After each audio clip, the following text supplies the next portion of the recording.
Doncs arrenquem aquesta formació. Tenim per aquí en Pedro, que és la tercera, especialitzada per agències de viatges, i avui veureu ciberseguretat per agències de viatges, i és l'última sessió d'aquestes formacions financiades amb fons Next Generation i organitzades per l'Ajuntament de Girona. I avui tenim en Pedro, que ell és expert des de fa molts i molts anys en ciberseguretat per a empreses.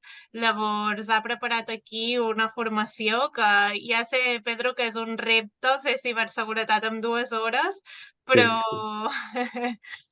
però bueno, que farem tot el que podrem, i també us animo a que pugueu participar amb dubtes per al xat, amb inquietuds que tingueu, i aprofitar una mica, doncs, de poder-ho personalitzar per als vostres negocis.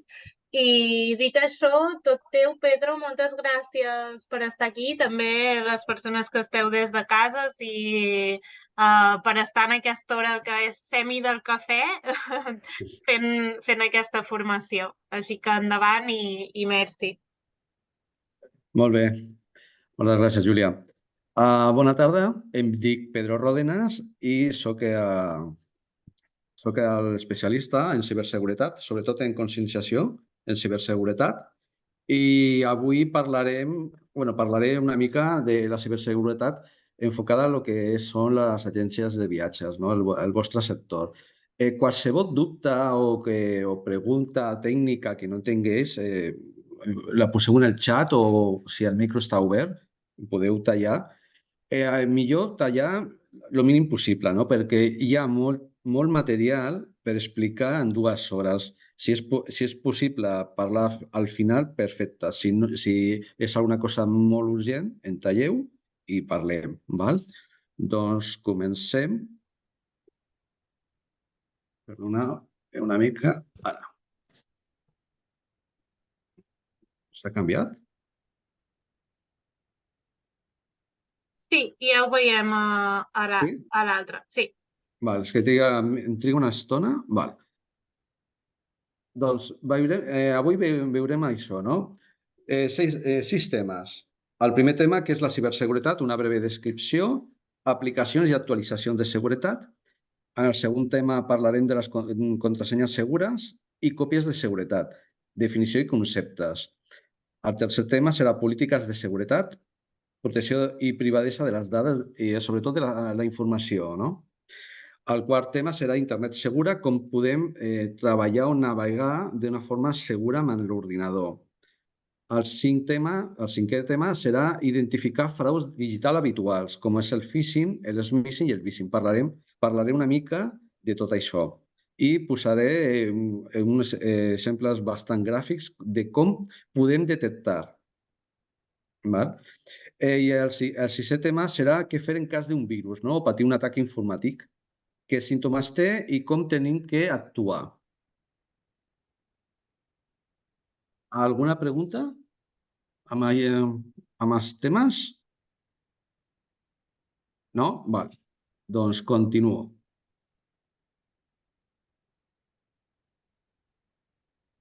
Val. La ciberseguretat què és?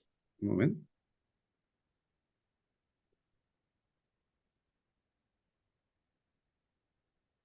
Val. La ciberseguretat consisteix en la protecció de qualsevol dispositiu connectat, sigui a internet o no, i que contingui informació. Val? La ciberseguretat tracta de com protegir aquest dispositiu perquè té informació i que pot ser susceptible de ser atacada, alterada o no estar disponible. I el que fa la ciberseguretat és securitzar aquest sistema dispositiu i donar la millor resposta defensiva per mitigar els efectes. La seguretat informàtica, la ciberseguretat és un concepte molt nou, de fa poc. Ara explico. El primer que va sortir va ser la seguretat informàtica. Això va ser cap a l'any 1995 aproximadament, que consistia només en el que és la protecció física i lògica dels ordinadors. És a dir, tindre el que és l'ordinador o millor els servidors en una habitació tancada amb clau o amb una serradura electrònica o amb un codi d'accés. Això per la protecció física. I la part lògica, la protecció lògica, era simplement tindre un antivirus. Després va sortir el que és una evolució de la seguretat informàtica i es va denominar seguretat en la tecnologia de la informació. Era una evolució de lo d'abans i aquí hi havia més conceptes. No era tot el que era la protecció física i lògica, però també era la part no digital, digital i no digital. Digital és el que és l'ordinador, qualsevol dispositiu electrònic, i no digital és el que és el paper. També se té en compte el que és la informació en paper, que molta gent encara no pensa que la ciberseguretat és tot el que és digital. No, el paper també està inclòs. I apareix tres elements molt importants, que és la confidencialitat, la integritat i la disponibilitat de la informació. Després, això va ser sobre el 2000-2004 i el 2010 aproximadament va néixer el que és el concepte que coneguem ara, que es diu ciberseguretat, que va del mateix que l'anterior, perquè és una evolució dels dos sistemes anteriors. És una evolució que s'enfoca sobretot en la protecció de dades, la privacitat de la informació, els dispositius connectats, també fa referència a qualsevol dispositiu que tingui informació, com pot ser una tablet, un laptop, un PC, un Smart TV, un dispositiu IoT. Un dispositiu IoT pot ser, per exemple, els rellotges intel·ligents. I s'enfoca molt en la indústria, en el transport, en tots els sectors, la ciberseguretat. No només el camp informàtic. És que el camp informàtic està en tot avui en dia. Alguna consulta o pregunta fins ara?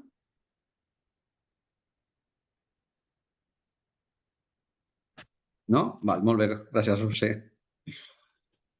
Continuo. Continuem.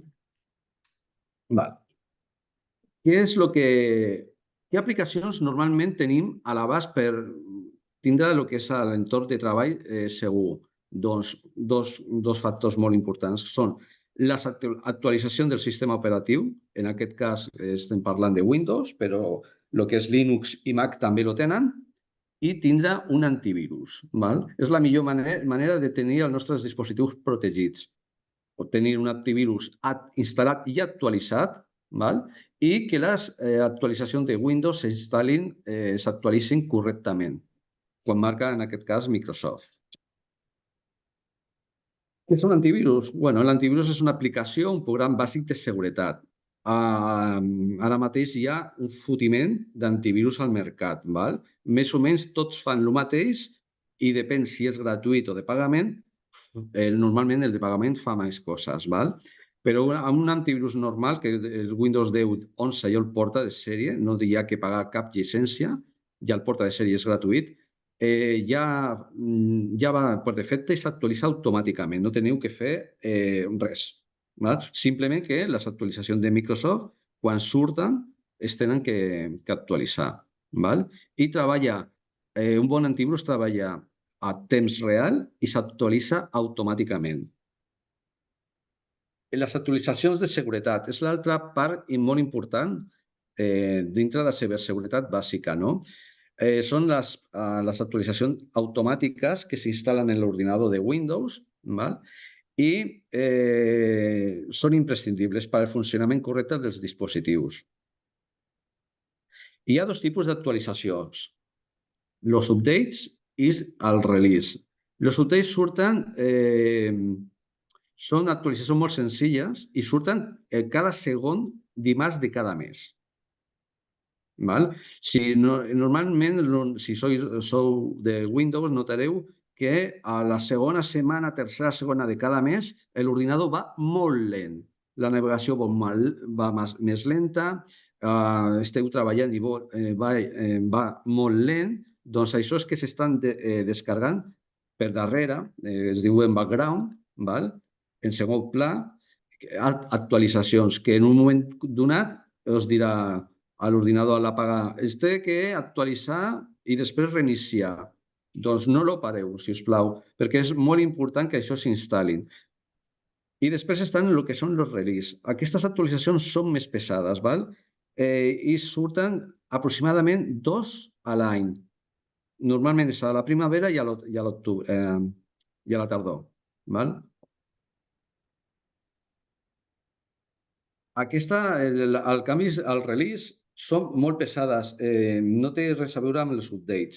El release pot trigar bé 1 hora, 2 hores, 4 hores, depèn. Val? Lo comento perquè si algun cop us passa això, que se té que actualitzar un release, el meu consell és que deixeu l'ordinador connectat a la Wi-Fi amb el carregador enxufat també i que deixeu que treballi. Ja s'actualitzarà ell, se reiniciarà automàticament. És possible que es demani que reiniciar manualment a l'ordinador, lo feu i ja està.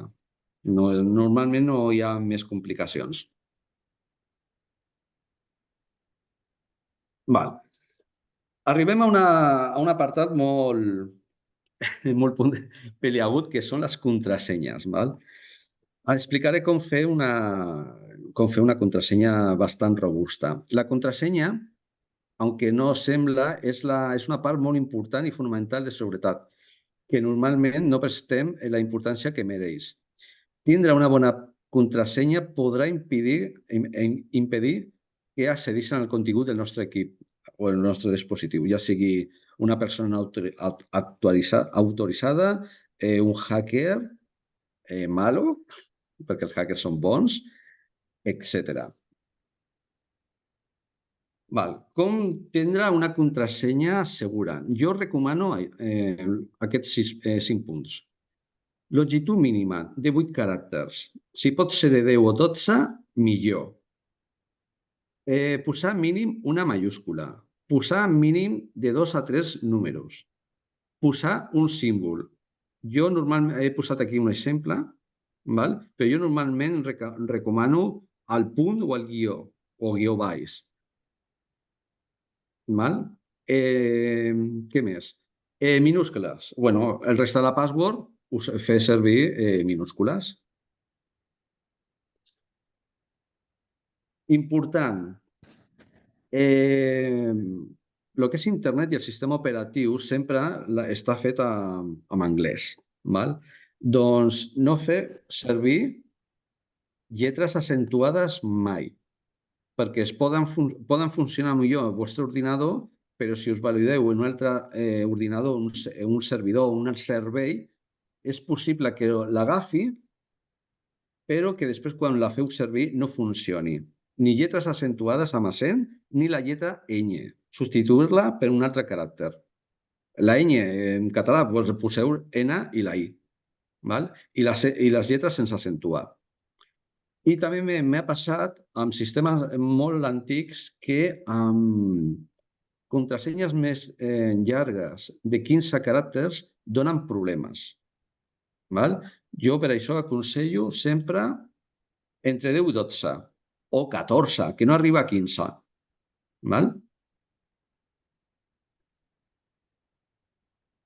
Continuo. Consells. Perquè la pregunta normal que normalment que em fan és Pedro, què sistema fas tu servir per fer una contrasenya? Jo sigo el meu patró, un patró que pot ser, per exemple, pel·lícules que m'agraden, actors que m'agraden, equips de futbol o de bàsquet, cantants, músics, per exemple, o paraules que em recordin on accedeix. Això pot ser un patró. Ahir cadascú que faci servir el seu. Què més? Incorporar una cosa que et recordi on accedeix, però que no sigui evident. És a dir, si jo, per exemple, tinc una password per Netflix, no posaré la paraula Netflix com contrasenya, aunque posi variacions. Posaré una altra cosa, però que no sé, que estigui relacionat amb pel·lícules, per exemple. Val? Substituir lletres per números. Ara explicaré com fer-ho. I alternar majúscules i minúscules. Per exemple, aquí tenim una paraula clau o contrasenya. Com a exemple, que és Barcelona. Barcelona és molt evident. Doncs tenim que aplicar algun sistema perquè no sigui tan evident. Per exemple, ja posem una lletra en majúscules. Ja complim, dels 5 punts, ja complim un.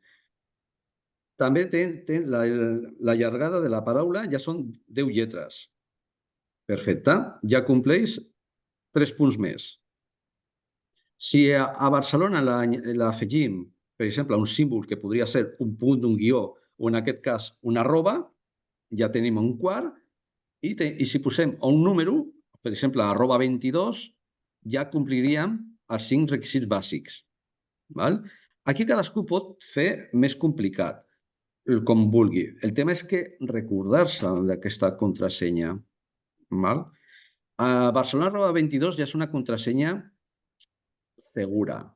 Prou forta? No. Es pot complicar molt més. A veure, a Barcelona a seques, hi som en 3-4 dies amb programes especials i bombardejant el que és per força bruta una pàgina web o una contrasenya es pot saltar en 2-3 dies. Barcelona arroba 22 doncs trigaria millor mesos o possiblement anys, depèn de la potència de l'ordinador. Doncs podem complicar una mica més. Com? Fer una permutació. En què consisteix aquesta permutació? Això seria el sisè extra, de fer més robusta la nostra contrasenya. Doncs aquí tenim un exemple molt senzill de recordar, que és canviar les vocals, només les vocals, per números. Números que ens recordin a la lletra que substitueix.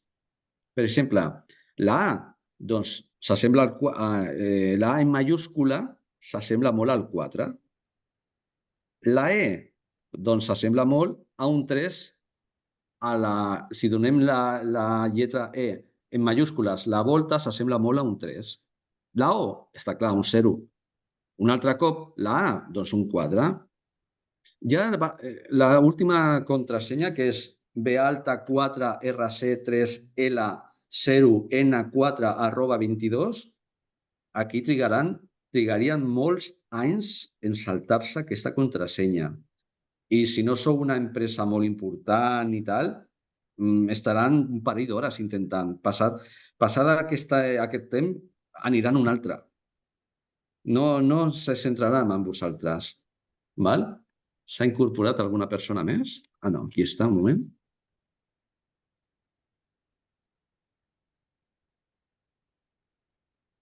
Hola, Eric. Benvingut. Alguna pregunta aquí, fins aquí, sobre les contrasenyes?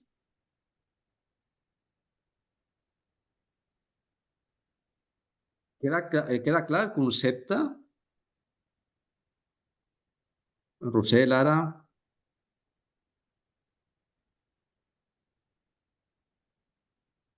O sigui, queda clar. Roser, és que m'has posat. No, gràcies pel consell. Perfecte. Ok. El tema és buscar un sistema propi vostre,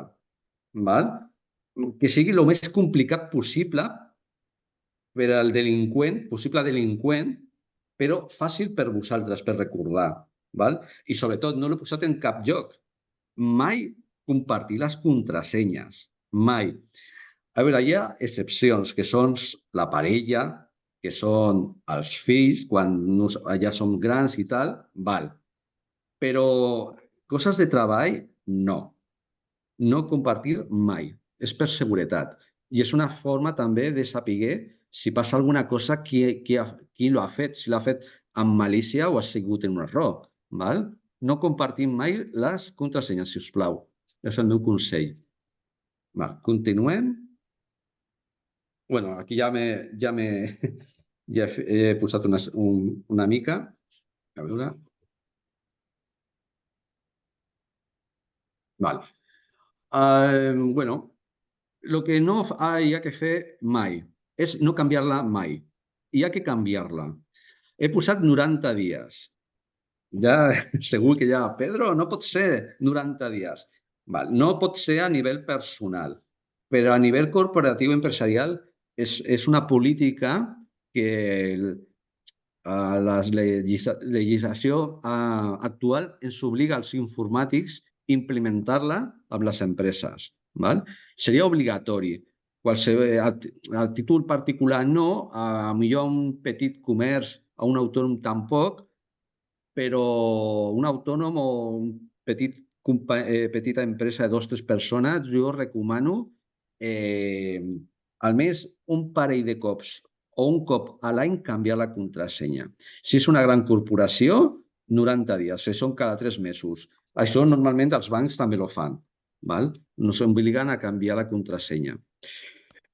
No fer servir mai contrasenyes com 1, 2, 3, 4, 5, 1, 2, 3 Kiwi, ASDFG, admin, QWERTY, etc. No fer servir mai el nom propi, cognoms, el nom de la mascota, dades personals o d'altres persones com la fetge de naixement, etc. Utilitzar com contrasenya el teu nom d'usuari, és a dir, el meu usuari és Pedro, contrasenya Pedro i un número. No, mai. Compartir la contrasenya amb altres persones, tampoc. Usar el mateix usuari i contrasenya en diferents serveis o webs. Això és molt típic, fer servir la mateixa usuari i contrasenya en plataformes com Netflix, Amazon, Spotify. No, fer servir usuari i contrasenyes diferents. Per què? Perquè si adivina el hacker, el ciberdelinqüent, adivina una contrasenya, un usuari i una contrasenya la farà servir a tot arreu. I si poseu vosaltres la mateixa, doncs l'esteu facilitant la feina. Val? I una altra cosa que és molt evident, mai la teniu que apuntar en un paper, una agenda, i deixar-la a l'escriptori, o deixar-la davall d'un teclat, no. O un pòsit a la pantalla, no. Ser més, com es diu, fer servir més la imaginació. I hi ha que apuntar-la? Sí, per un altre lloc diferent. Val? Per exemple, molta gent amb el mòbil, què fa la gent? Doncs apunta la contrasenya o el PIN aquí. No, això mai. Val? Perquè si no estem facilitant massa la feina al delinqüent. Més. A veure, què passa ara? Val. Aquí teniu la presentació, la passarà després la meva companya, la Júlia, la passarà quan acabem. Val? Aquí hi ha un enllaços per comprovar, les 3 primeres per comprovar si la nostra contrasenya és suficientment robusta. Val? I a baix de tot hi ha 2 enllaços que és per generar, però que sapigueu que la que genera és, clar, és totalment aleatòria. Vosaltres només teniu que posar la llargada de la contrasenya i els dona números, lletres que no tenen cap sentit per vosaltres, val? Però és el més segur. Val. Aquí he posat un programa, se llama el KeePass, que jo lo faig servir personal i professionalment per emmagazenar les meves contrasenyes. Com funciona això? Molt senzill. Aquest programa és un programa molt senzill, podeu descarregar i instal·lar al vostre ordinador i quan l'obriu, per primer cop, se forma el que és una base de dades buida que vosaltres anireu omplint amb els vostres usuaris i contrasenyes que feu servir a cada lloc. Només que per obrir aquest programa us demanarà una contrasenya màster. Aquesta contrasenya no oblideu-lo mai perquè si no, no podeu accedir a la base de dades perquè aquesta base de dades és molt segura i està encriptada. Fa servir una encriptació militar. Si aquesta password no perdeu-la mai, si no, no tindreu accés al contingut. Val? Per què lo comento aquesta aplicació? Per exemple, jo no recordo totes. Una persona normal pot recordar 8, 10, 15 contrasenyes. Per damunt d'això és impossible, és inviable. Val? Doncs aquest software, aquesta aplicació, va de perles per això. Val? Jo, per exemple, tinc molts clients i accés a ordinadors, a servidors, que no n'hi ha ningú, que administro remotament, i potser puc tindre 200, 300 contrasenyes perfectament. Això és inviable, impossible que jo me'n recordi. Gràcies a aquesta aplicació, doncs m'estalviar quebraderos de cabeza. Val? Alguna pregunta fins aquí? Doncs val. Molt bé, Lara, gràcies. Doncs continuo. Val. Ara entrem en una cosa molt peliaguda que molta gent no lo fa, que són les còpies de seguretat. Val? Feu vosaltres la pregunta, què passaria si ara mateix no teniu l'ordinador per treballar? Val? Què passa amb les dades? Si les dades la teniu amb l'ordinador i no teniu una còpia de seguretat, no podeu treballar. Si s'ha despatjat el disc dur, doncs perdeu la informació. Si l'ordinador ha sigut manipulat per un ciberdelinqüent i ha encriptat la informació, doncs tampoc podeu treballar. Doncs aquí és on entren les còpies de seguretat. És molt, molt important, tant a nivell particular com a nivell professional. Val?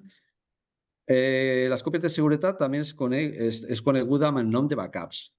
Val? I el que fan és una còpia de fitxers sobre un suport que després permet la restauració. El backup és el fet de fer la còpia de seguretat i el que és la restauració és el pas invers, és a dir, del dispositiu fer una restauració de les dades amb l'equip d'origen.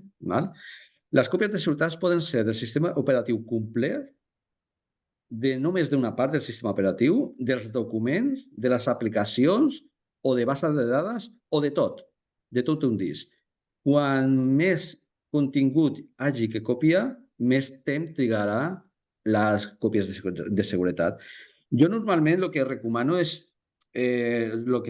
no faig còpies del sistema operatiu ni tampoc de les aplicacions, perquè si no portaria molt de temps. El que faig són còpies de seguretat dels documents sobretot crítics, i de les bases de dades de clients i de proveïdors.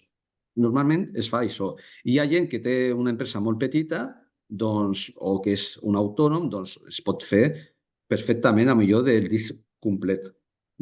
Passa que això triga una bona estona, són hores. Què més? A vegades. On es guarda aquesta informació, les còpies de seguretat? Jo recomano sempre en un dispositiu extern. Sigui, si és un ordinador fixe, dintre d'aquest ordinador, en un altre disc. Seria el millor. Que no pot ser que és un portàtil? Doncs en un disc dur extern. Si sou una petita empresa, doncs recomano que fes servir un NAS. Un NAS és un disc dur que es connecta a la xarxa i que normalment no és un disc dur, sinó són 2 o 3 i si falla un no es perd la informació perquè la informació està repartida en tots els discs que funciona la NAS. I un altre sistema que s'està fent servir molt són sistemes online, el que és conegut amb el nom de cloud.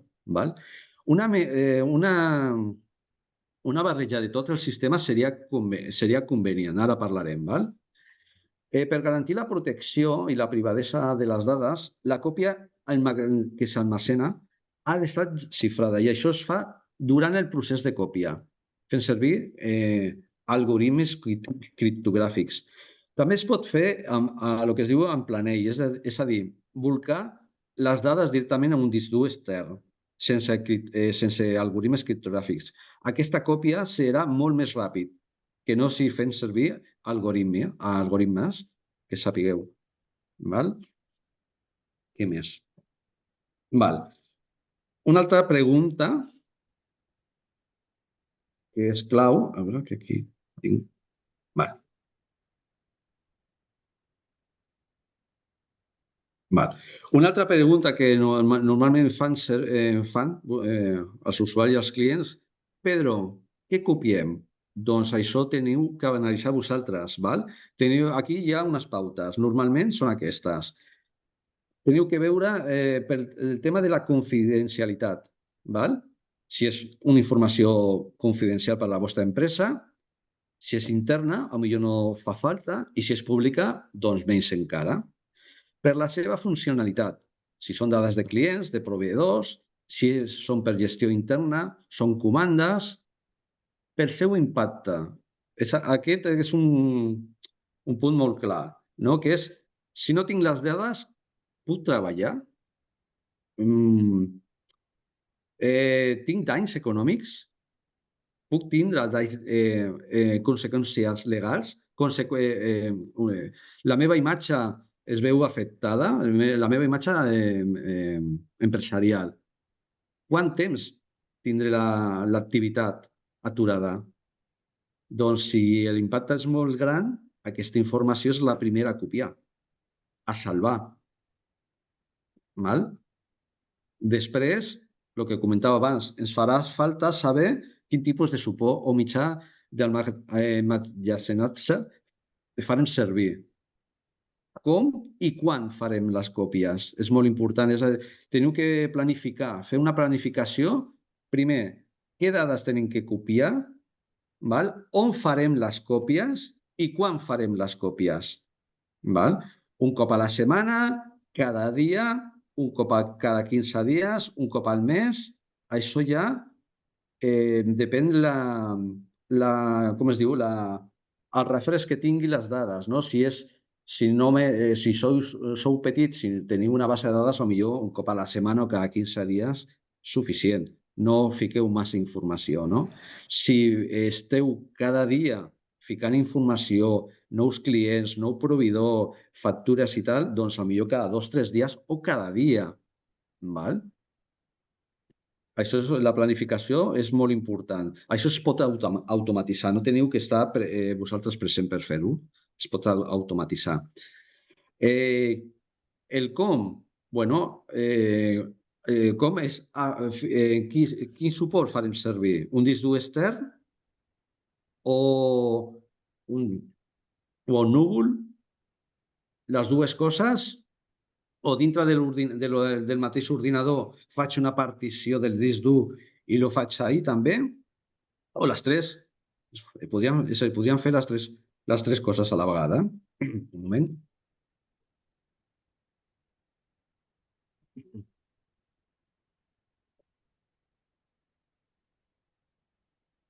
En temes de còpies de seguretat hi ha el mètode 321, que és normalment els que ens dediquem al tema de la ciberseguretat i la protecció de dades, és el que aconsellem al client. Què és? Fer una còpia de les dades i d'aquesta còpia fer 2 més. És a dir, una còpia, quan fem el backup, fem aquest backup. I aquest backup el guardem en 3 llocs diferents. Sé que és una mica complicat o laboriós, però és molt necessari. El primer de tot és fer un backup. Això ho planifiqueu vosaltres. Les dades i el dia. Un cop que tinguem el backup, aquest és el nostre salvavides. Ja tenim una còpia de les dades. Doncs això ho podem deixar dintre de, si tenim un PC, dintre d'un altre disc dur dintre del PC. fem una còpia d'aquest backup en un disc extern i una altra còpia al núvol. Hi ha gent que el que fa no treballa amb el núvol perquè té por de que accedeixen al núvol i tingui accés a les dades. Bueno, es pot fer amb dos discs durs externs. Un, lo deixes a l'empresa, a la teva empresa, a un altre lloc, a una altra habitació, tancat en clau, i el segon disc dur extern te lo portes a la teva casa. Normalment, el que fan les empreses grans és que se subcontrata aquest servei. Hi ha empreses que es dediquen a vindre, te recullen les còpies i se la porten a un búnquer, que li diem, que és un és un lloc on es guarden informació sensible de diverses empreses. Entre aquestes està la teva. I podeu visitar. Teniu que contractar el servei i us portaran a aquest lloc. És un búnquer, però búnquer. Normalment està sota terra. Hi ha una porta molt gran de ciment, de metàl·lica. És un búnquer. Està a prova d'inundacions, de penetracions, de personal de seguretat, etc. Que sapigueu que hi ha aquesta opció. Jo normalment el que aconsello és al teu ordinador fas un backup i la guardes en un disc dur extern i aquest disc dur en una altra habitació. I després fas una còpia al núvol. Amb aquests tres conceptes, si passés alguna cosa amb el teu ordinador, sempre podeu restaurar des de qualsevol còpia de seguretat que tingueu. Queda clar? Alguna pregunta? O si voleu que aclareixi algun tema? No?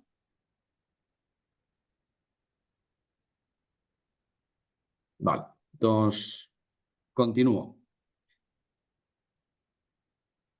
Val. He comentat que podem fer automatitzar les còpies de seguretat. Doncs normalment Microsoft porta un software que ho pot fer, però ho fa en el mateix ordinador. I a mi no m'agrada. Soc sincer. A mi m'agrada fer una aplicació, fer servir una aplicació que estigui pensada per fer backups. Doncs tenim una que és molt senzilla i és gratuïta. Per petites empreses podeu fer servir, que se llama el Cobia Backup. Cobia Backup.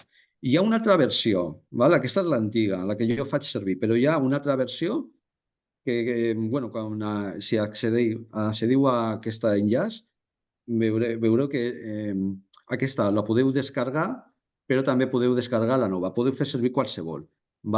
És molt senzilla de fer servir i aquí podeu automatitzar quins directoris podeu gravar. Podeu fer exclusions, excluir algun directori dintre d'un altre, etc. Podeu fer també quin dia, l'hora, que quan acabi apagui l'ordinador.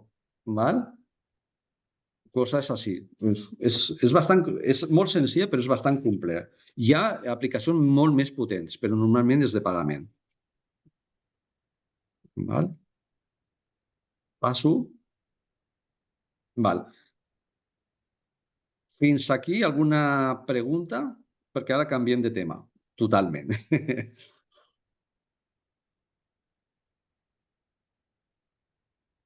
Molt bé. Doncs continuo. Algun de vosaltres treballa o sou informàtic dintre de la vostra empresa on treballeu?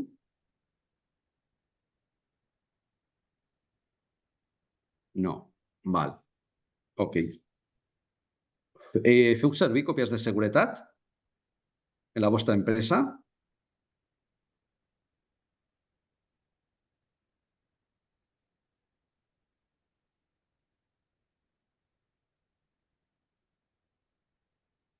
Tampoc.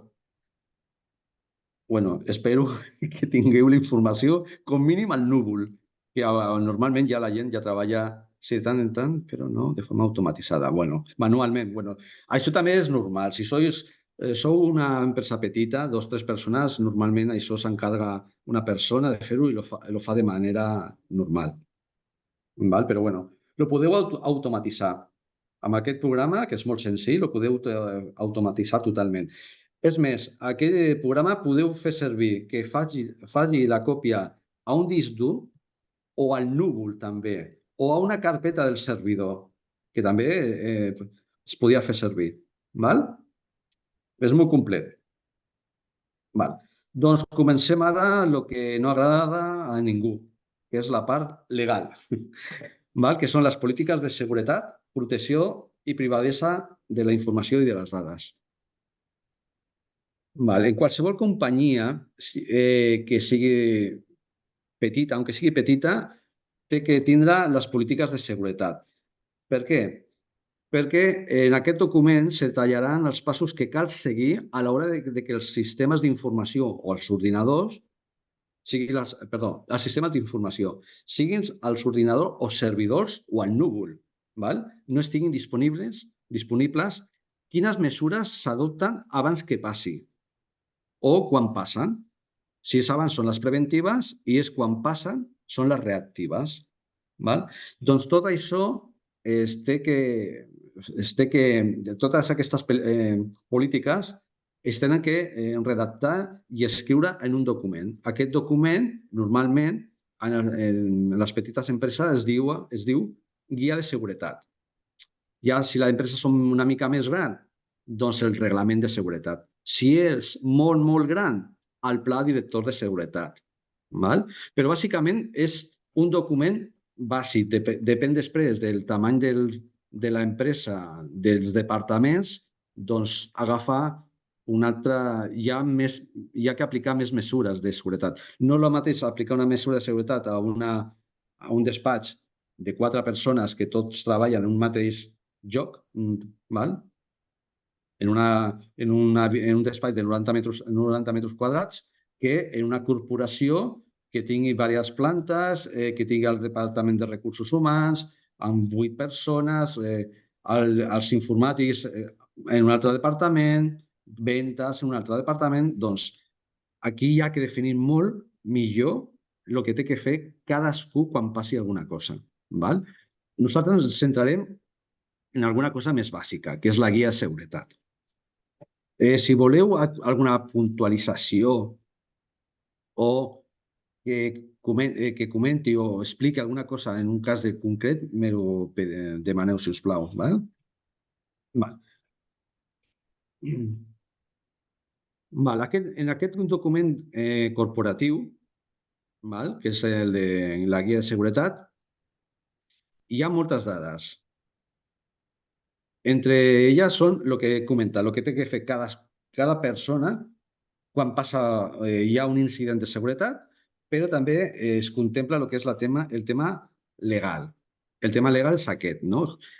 Són aquestes 3 lleis, que són la LOPD-GDD, que aquesta llei és espanyola, que és la Llei de Protecció de Dades, la LSS-ICE, que aquesta és la de comerç electrònic, que ara explicaré més endavant, i la famosa RGPD, que és el Reglament General de Protecció de Dades, que aquest és d'àmbit europeu.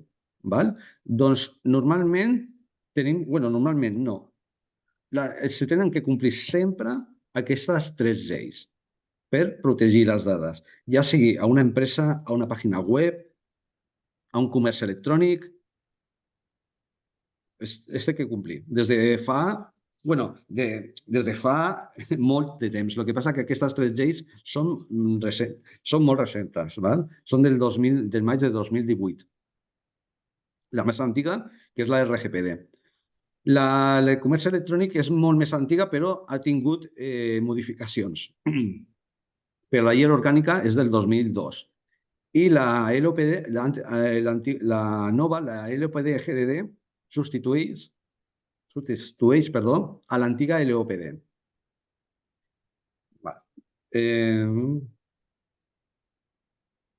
Una bona guia de seguretat què ha de tindre o qual és el seu contingut. Bueno, l'abast de la guia.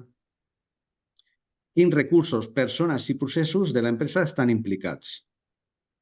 Té que figurar el compromís amb la direcció de l'empresa i assignació de responsabilitats a diferents nivells de l'organització. Aquí se té que implicar tothom.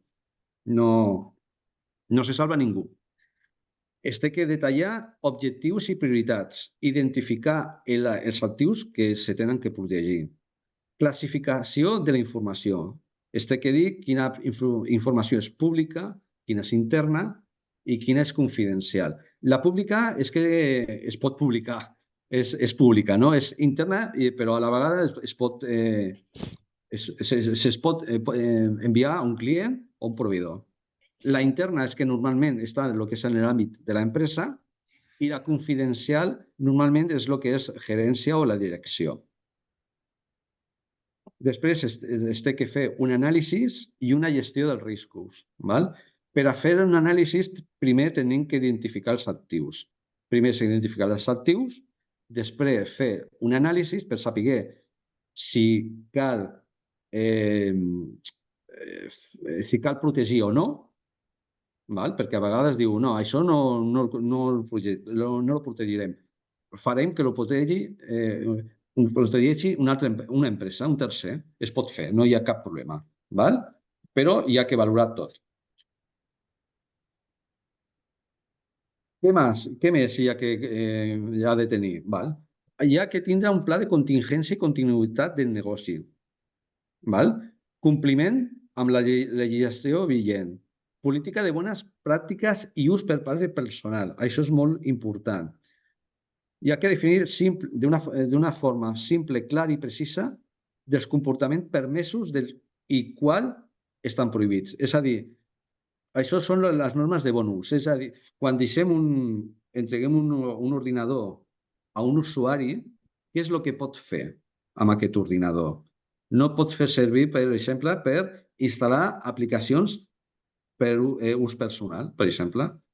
I si ho fa servir d'aquesta forma, doncs això està prohibit i és penalitzat i sancionat.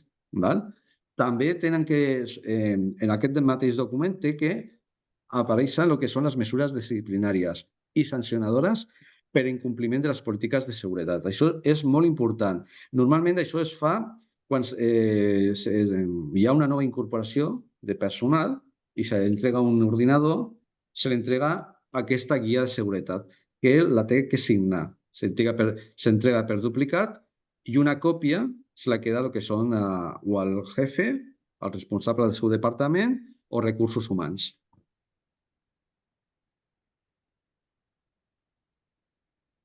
Faig molt hincapié amb això. Qualsevol empleat ha de conèixer l'existència d'aquest document. És molt important, perquè si hi ha auditories i un auditor extern va a un treballador i li pregunta, tu coneixes tu la guia de seguretat? Si el treballador diu que no, doncs aquí hi ha una possible sanció. És molt important que, com mínim, que el treballador té que conèixer que hi ha un document. Una altra cosa és que es recordi tot el contingut. Això no és necessari, perquè això es pot penjar a la web i que l'usuari o el client el faci servir o consulti quan pugui i quan vol. Però té que estar el document i el treballador té que saber on està aquest document. Se té que explicar com utilitzar correctament els dispositius informàtics. Nivells de classificació de la informació, si és pública, interna i confidencial. Bones pràctiques i costums dels empleats. Com recollir la documentació interna, molt important, que deixem a la taula. Normes precisament d'això, de recollir la taula quan se'n va deixar en el seu lloc de treball, que fins a l'altre dia, apagar l'ordinador abans de marxar a casa, bloquejar l'ordinador quan s'absenti durant una estona, tenir el portàtil o el PC ancorat amb una cadena de seguretat a la taula, perquè qualsevol no se la pugui portar, Val? Si té un mòbil corporatiu, doncs té que tindre una clau per desbloquejar, etc, etc, etc. Són coses molt lògiques, no? Però que a vegades no es té en compte. Bueno, el que he comentat. És molt important informar els empleats de l'ús correcte i responsable val? De la informació i dels aparells. Haurem d'informar de les conseqüències d'un mal ús, de l'incompliment o accions prohibides i les mesures disciplinàries i sancions corresponents. És molt important que aquest document sigui aprovades per recursos humans i pels representants dels treballadors, perquè si no, aquest document no té validesa legal. És molt important. Per què? Perquè aquest document, amb tot això, si l'empleat és sancionat repetidament, pot ser motiu de despido procedent. Val? Per això té que estar informat al treballador, als representants del treballador i, per supost, que també els recursos humans, que normalment són els que ells entreguen aquesta documentació.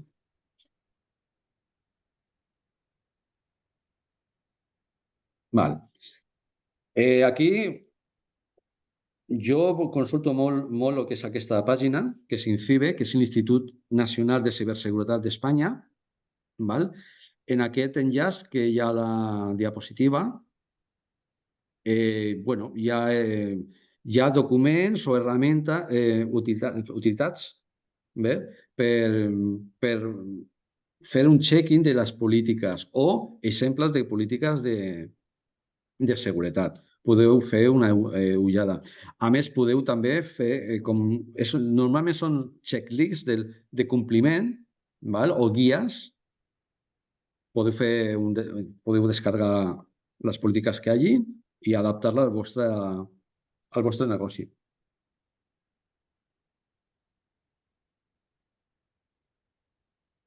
Val. Aquí ja parlarem una mica més de lo que és les lleis, perdó. La més antiga és el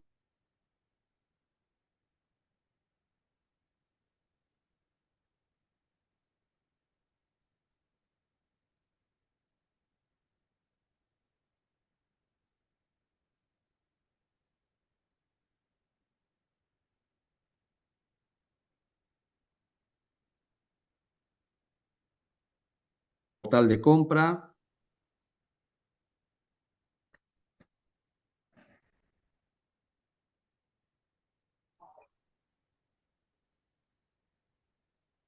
M'escolteu? S'ha tallat una estona.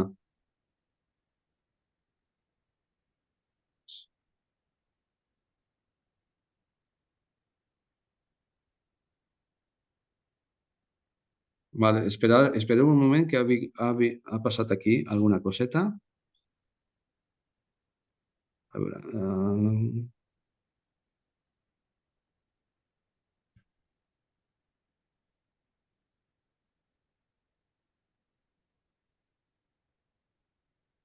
Val. Se m'ha desmuntat tot això. Un moment.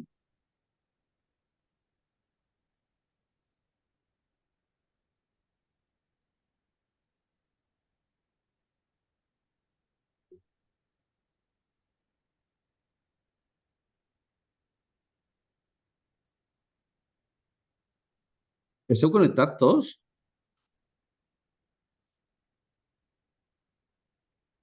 A ti et veig, Roser. Lara, també. Eric?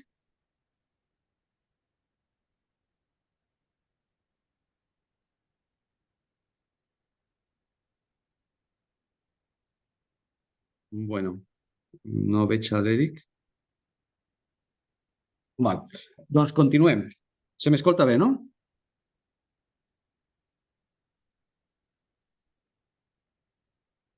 Val. Doncs continuo. Val. Lo que comentava, la LSSICE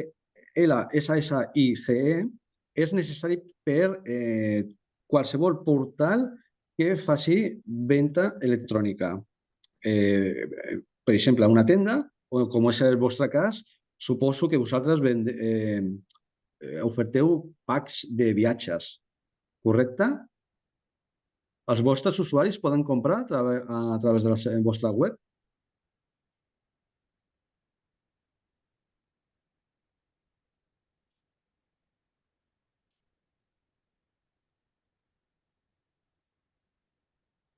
Per Rossell, ara?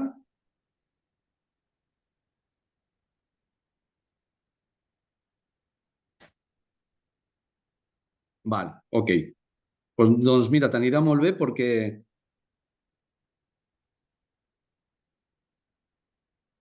Val, perfecte, Roser, gràcies. Val, doncs us anirà molt bé saber això, val? Mira com puc. Un moment, perquè això...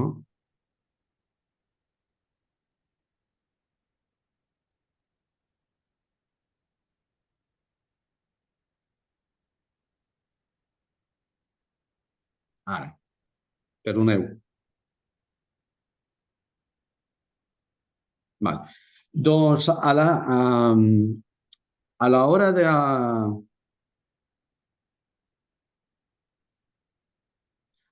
A l'hora de fer una web i de vendre el que són packs de viatges o vendre qualsevol servei, hi ha que complir la del mig. Val? La LOPD-GDD és sobre dades personals. Això és necessari quan les persones deixen les seves dades. I la RGPD és més o menys el mateix que la LOPD-GD. De fet, la RGPD es va quedar una mica desfasada perquè la LOPD-GD que va sortir després que la RGPD, l'espanyola, és molt més exhaustiva, molt més rígida. Val? A veure... Un moment.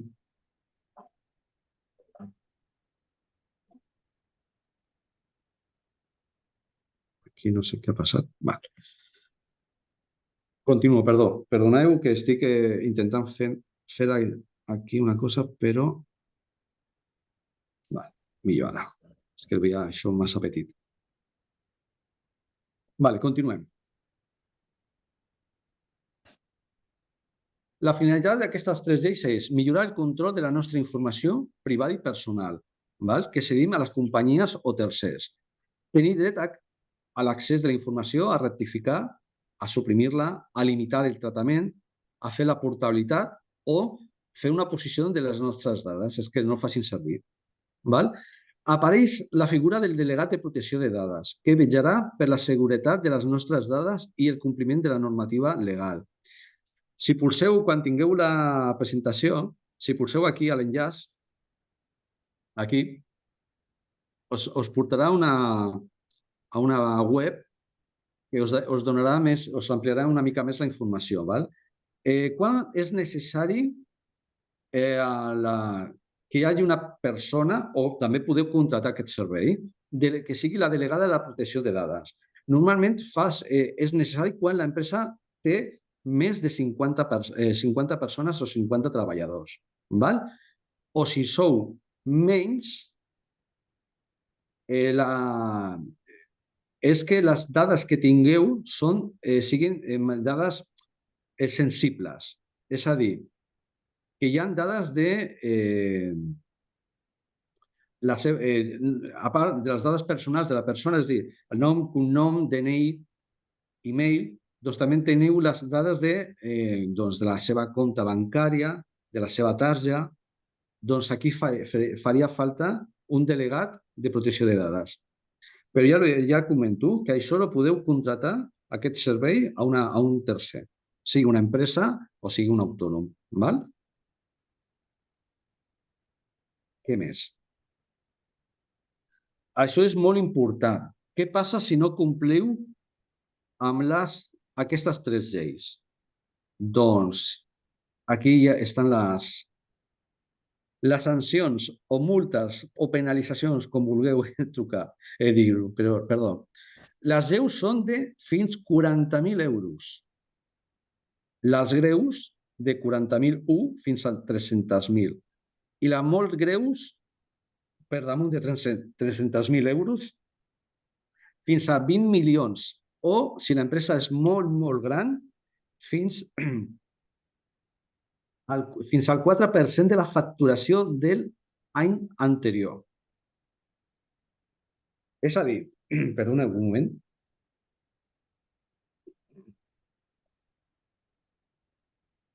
és a dir, si vosaltres sou una empresa petita de 2 o 3 treballadors i teniu una inflació lleu, teniu un problema molt gros. Perquè jo conec empreses molt petites que, bueno, indirectament, conec indirectament no, indirectament, que per culpa d'una sanció d'aquestes han tingut que tancar, perquè no han pogut fer front a la sanció. Val? Aneu amb compte. És molt important que estigueu molt ben assessorats sobre temes de la protecció de dades. Val? Teniu que complir les lleis, perquè si no, malament. Anem molt malament. No és per assustar, però sí advertir-vos.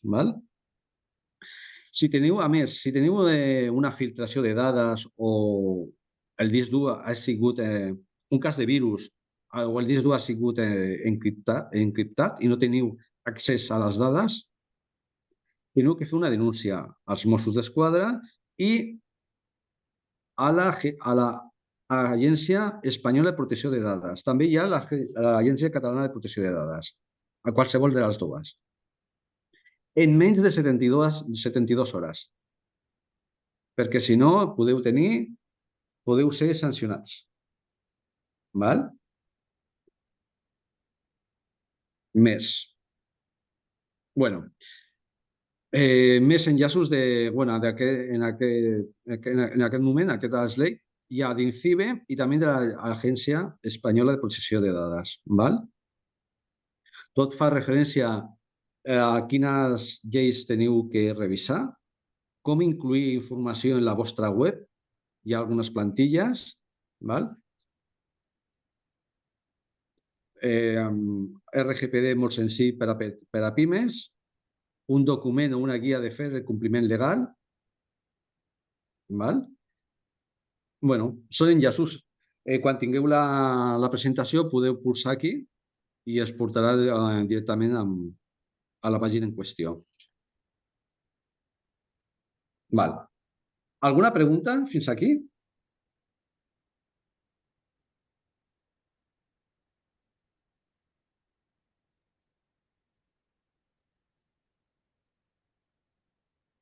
No?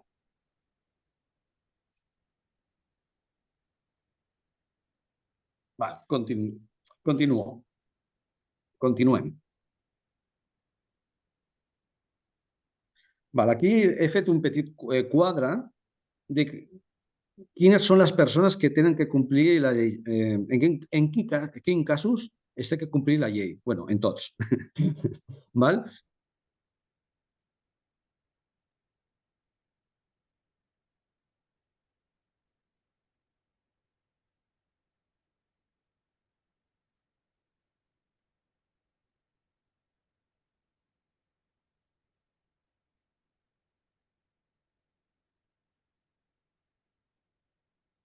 Ningú.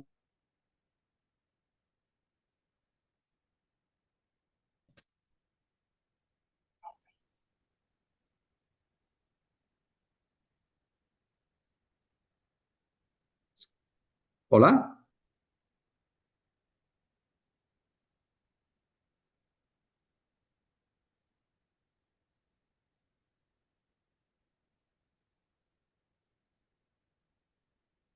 Un altre tall. Un moment.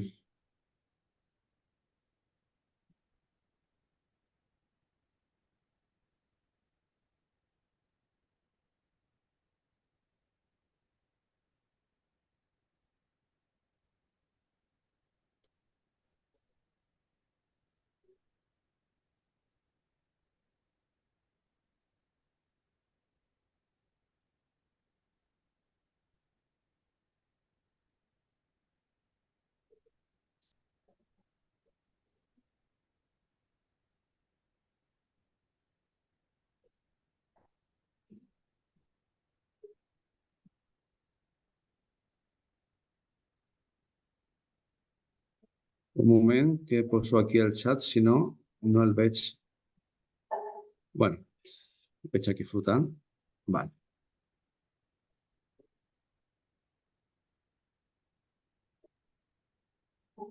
Em veieu i em sentiu bé, ara?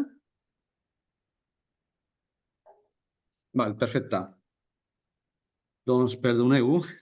Vale, estava explicant que aquí, en aquest quadre que he fet, he posat exemples bàsics, no? Per exemple, si nosaltres tenim una plana, el que és una web molt senzilla que només ens donem a conèixer com un currículum, que som nosaltres que facilitem les dades i són nostres dades, no demanem dades a ningú, seria el primer cas, no? Que és una web, que només jo dono informació, perdó. Doncs només tenim que complir el que és el tema de les cookies, la política de cookies. Val? Si tenim un blog que, a més de jo donar informació, vull que la gent, els meus visitants, se subscrivin i li demano l'email, doncs tenen que complir el tema de polítiques de dades, perdó, política de cookies, i no és obligatori, però sí recomanable. Si demanem només l'email, és recomanable. Val? Complir també la protecció de dades i l'avís legal. Ara posarem exemples. Val? Si a més de l'email li demanem el nom, el cognom, el mòbil, lo tenim que complir els 4 primers.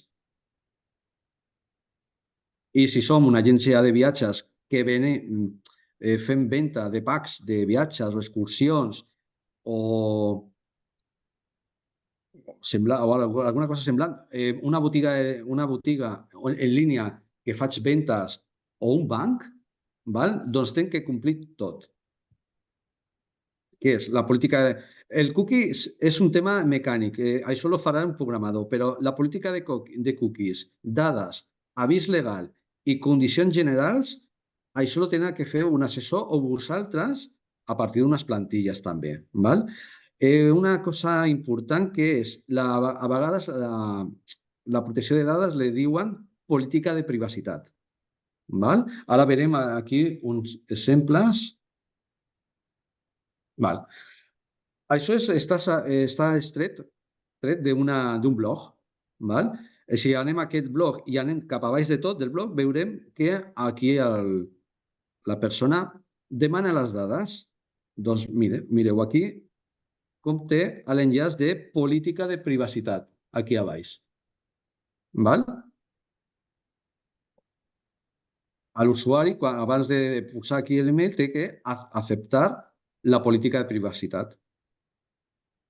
Aquest és l'exemple més bàsic.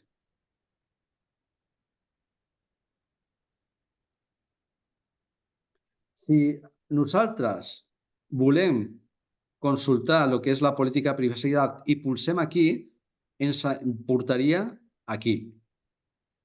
Aquí, el que és el propietari del blog, doncs facilita la seva informació. Per què facilita aquesta informació? Perquè en cas que vosaltres vulgueu donar de baixa o fer una reclamació, ho tindria que fer aquí, aquesta persona. I aquí explica com faria ell o com localitzar aquesta persona. Abraham Velázquez Morales, el propietario responsable de este sitio web, residente en la calle Pam Pam, en la provincia de Sevilla. ¿Esto está bien? Sí, está bien porque es un blog personal. Ara vereu per què lo comento. Però aquest és el tema molt bàsic. Aquí és un blog ja una mica més complicat. Però si veieu a baix de tot, hi ha una política de privacitat, una política de cookies i un avís legal.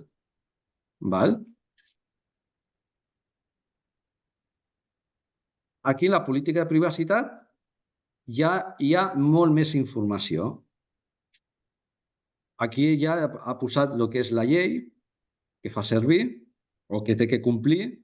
La persona de contacte està molt clarament definida, que és aquesta persona, la seva marca, el nom i cognoms, on viu o té el negoci i una adreça de correu electrònic. A vegades posen també un mòbil. Val? Aquí jo no hagués posat l'adreça. Per què? Perquè suposo que això és l'adreça on viu aquesta persona. Això també és una dada personal d'aquesta persona. Jo potser posaria que visc a la calle Majuelo sense adreça. Per què? Perquè tinc que mantenir una mica el meu anonimat també. Per què? Perquè això és una dada meva personal. Aunque sigui un autònom, és meva dada personal. Ara veureu amb el següent exemple a el que faig referència. Aquí tenim una pàgina web que és una empresa que fa blogs de molts sectors, sobretot del sector tecnològic. Aquí hi ha molt més xitxa. Aquí això ja és molt més correcte encara. Però si veieu, aquí ja no està el que és no hi apareixen dades personals, sinó dades de lo que és la persona jurídica de l'empresa. És a dir, quin és el titular, el seu CIF, on està aquesta empresa, un correu electrònic i normalment també solen posar el que és el registre mercantil, ja sigui on està l'empresa registrada. Jo recomano sempre, si som autònoms, no posar el DNI nostre. Fer com fer algo similar a això. Inclús jo trauria el que és el número i el codi. Bueno, el número el trauria, no el posaria. A mi jo posaria el que és el mòbil, un mòbil meu professional, perquè em puguin localitzar. Ara, el correcte és això. Això és el que marca la llei. Però, clar, aquí és una empresa.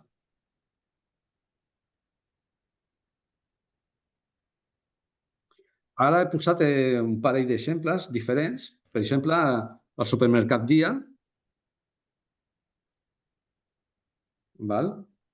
Si vaig a la pàgina web, veuríem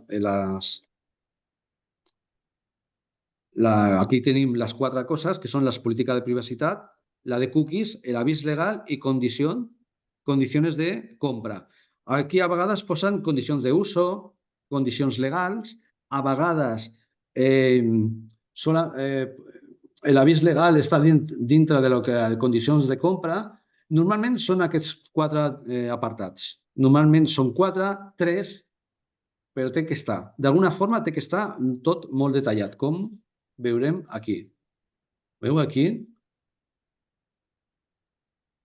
Asimismo, los presidentes, el CIF de la empresa, el nombre de la empresa, enllaços per fer reclamacions, perquè aquí, una cosa que no he comentat, en les condicions generals normalment està el que són les condicions de compra, que és si tinc que fer una reclamació, on la tinc que fer, les condicions d'entrega, si està inclòs el transport o no, coses així. Mira, aquí tenim el que és Viajes El Corte Inglés. Aquí l'han fet d'una forma diferent. Tenen només 3 apartats, que són les condicions generals, la política de privacitat i política de cookies. Però si anem a les condicions generals, això és una captura només de la pantalla, però a baix té com, si no recordo malament, veu que hi ha 1, 2, 3, 4, doncs crec que fins al 8 o al 10. Aquí el Viaje Corte Inglés lo ha fet molt, està tot en un lloc, però està tot molt pautat i no hi ha pèrdua. Per fer una reclamació o el que sigui, està aquí tot.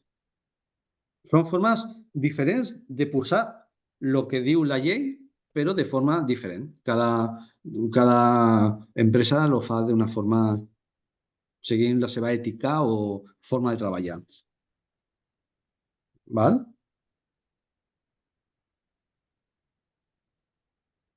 Val.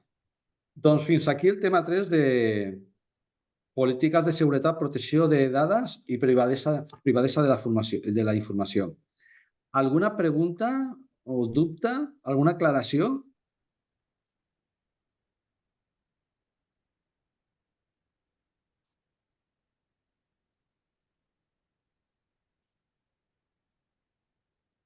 Roser?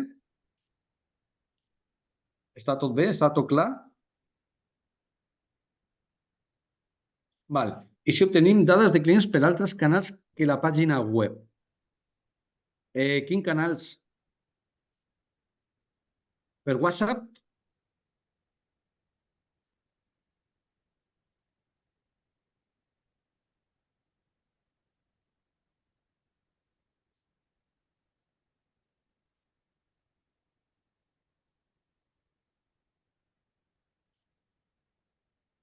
Bueno, jo el que recomano, no m'estàs... WhatsApp directament per telèfon o per part d'un client. Val, perfecte.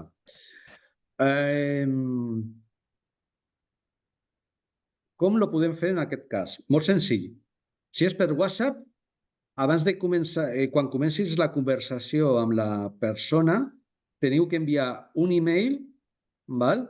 Amb l'adreça que apunti a les condicions generals aquí, perquè la persona estigui assabentada de que esteu complint la normativa.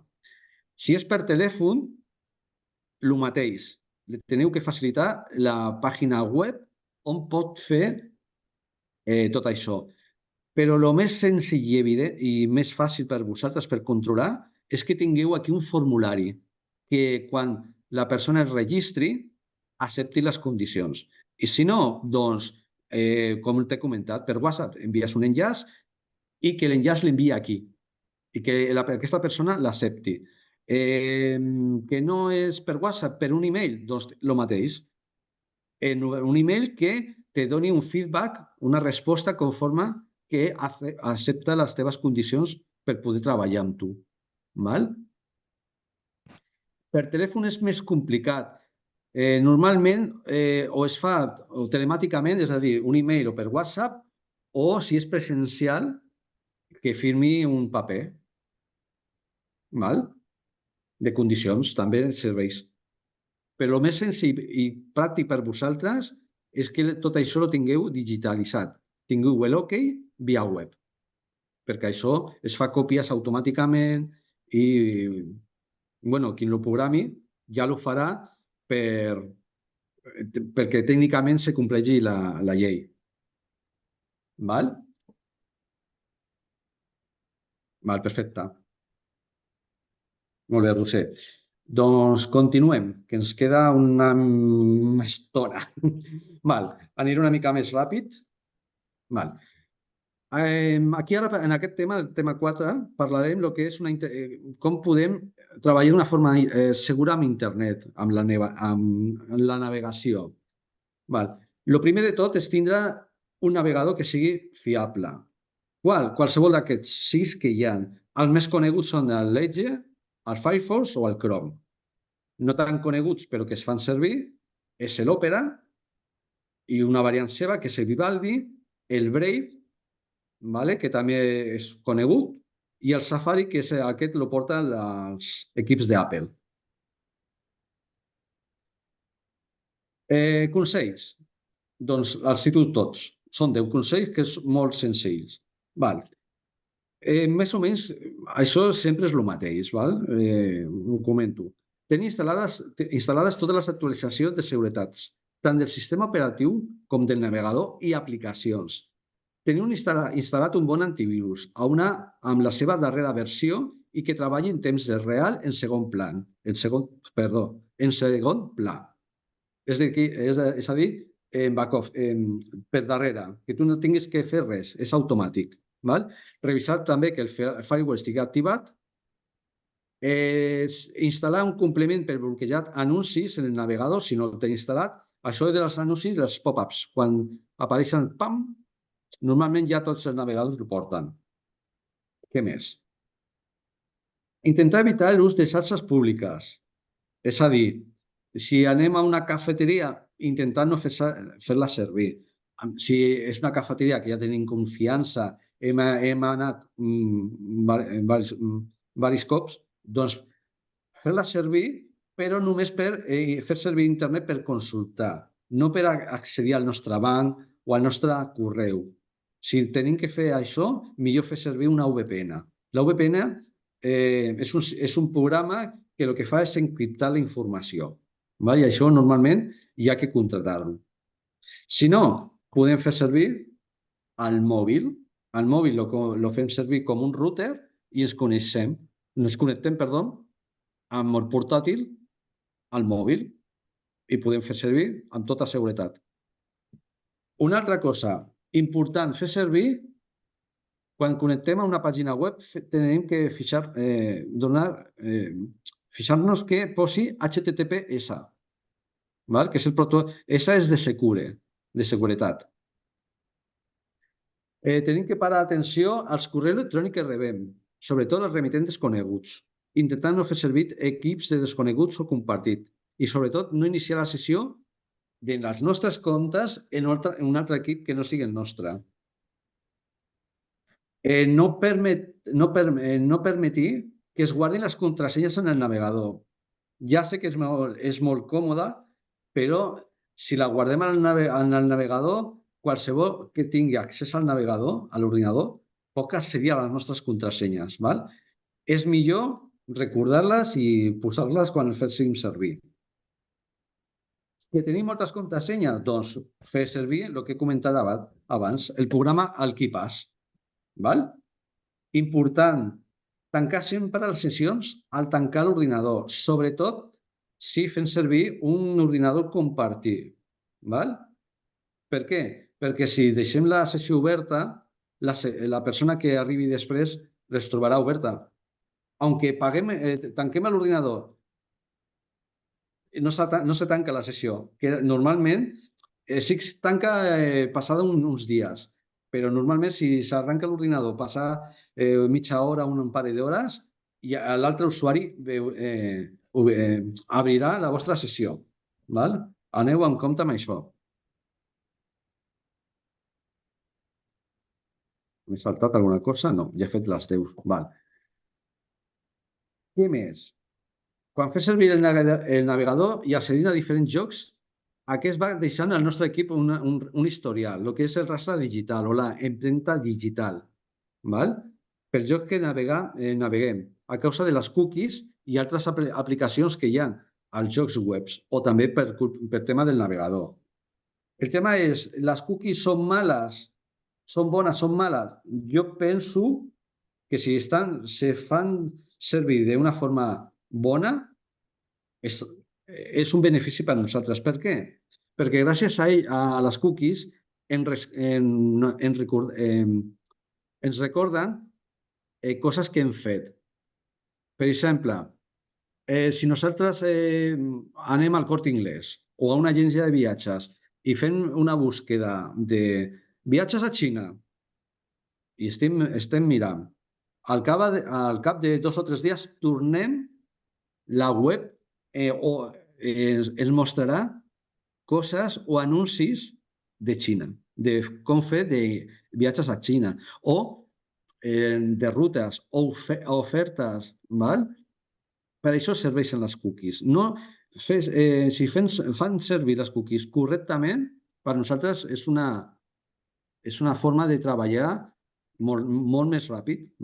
El tema és que la facin servir normalment per fer spam. Spam és enviar massivament correus electrònics a nosaltres, insistint de viatges, d'ofertes. Això jo recomano no fer-ho mai. Enviar informació a una persona interessada? Sí, però un cop a la setmana, un parell de cops a la setmana, com molt. Perquè si no la persona si no té l'opció de borrar-se d'aquesta llista, pot prendre accions legals contra vosaltres. Val? Aneu amb compte amb això. No sé si lo sabeu, però tots els navegadors porten el que és una sessió privada. La sessió privada no deixa rastre de lo que vosaltres esteu fent a internet en la sessió privada. És a dir, me conecto al Corte Inglés. Bueno, me conecto, veo i ja està. Em connecto a una altra pàgina, al meu banc. Val? Però quan apago la sessió, tanco la sessió, aquestes dades no s'ha quedat registrat al meu ordinador o a un altre ordinador. Val? Esborra. Només queda el que poso aquí, que és l'IP, és a dir, l'adreça electrònica de l'ordinador que fa la connexió i, clar, si me connecto al banc, sap qui soc, val? Però no sap el que jo he fet. Val? Això és el que fa la navegació privada. Les cookies, no. No sé que no hi ha cookies. Per què? Perquè les cookies es borren. Es borren en el moment que apaguem la sessió o tanquem l'ordinador. Si, per exemple, descarreguem un programa o un document, això sí que es queda. Per què? Perquè és una acció que vosaltres heu fet, que és guardar a l'ordinador. Però res més. Com podem obrir una sessió privada? Doncs depèn de l'ordinador amb aquesta combinació de tecles, amb control majúscules P o control majúscules N. Depèn de si és el Chrome, si és l'Edge, si és el Firefox, teniu que provar. Qualsevol d'aquestes obrirà una navegació privada. Normalment surt una icona diferent i la pàgina web que s'obre normalment és fosca. Val? I al títol posa, això és una navegació privada, anònima a vegades, o incògnito, modo incògnito també posa.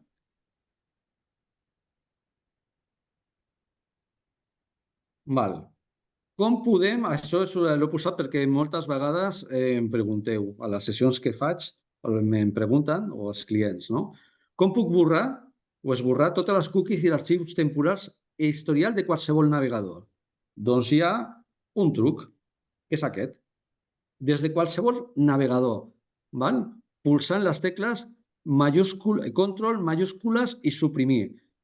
No el feu ara, que tinc que explicar una cosa. Això obre un menú i aquí en el menú està marcat, hi ha checkbox i està marcat el que podeu borrar o el que no voleu borrar. Però mireu bé perquè hi ha una casilla que estan les contrasenyes emmagazenades. Si la marquem, es borraran i perdreu les contrasenyes. Molt important, revisar abans de dir-li sí, endavant, borrar tot, cuidao, que m'han trucat clients. Pedro, he esborrat les contrasenyes, no me'n recordo. Doncs malament, jo no puc recuperar-les. Aneu amb compte amb això.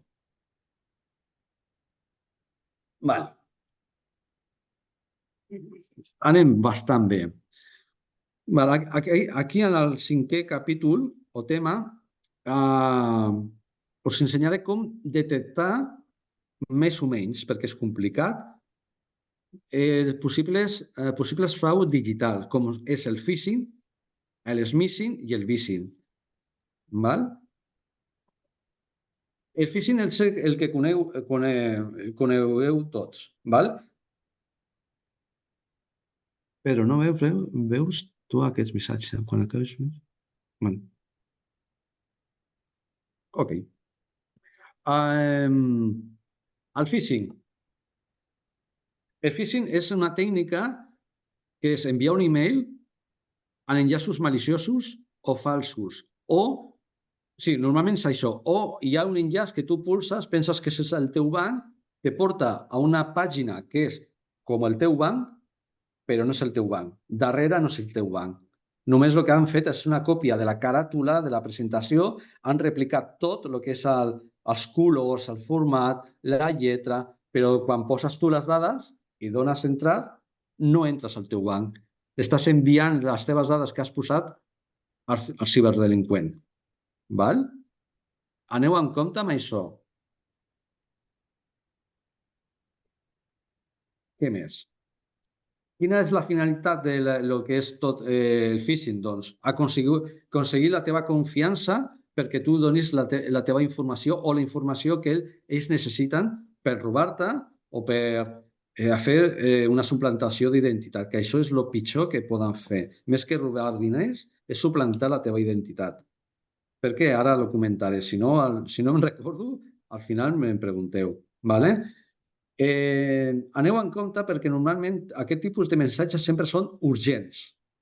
Meten la por en el cos de que és urgent, tens que fer això, que se bloqueen les teves comptes, les teves targes.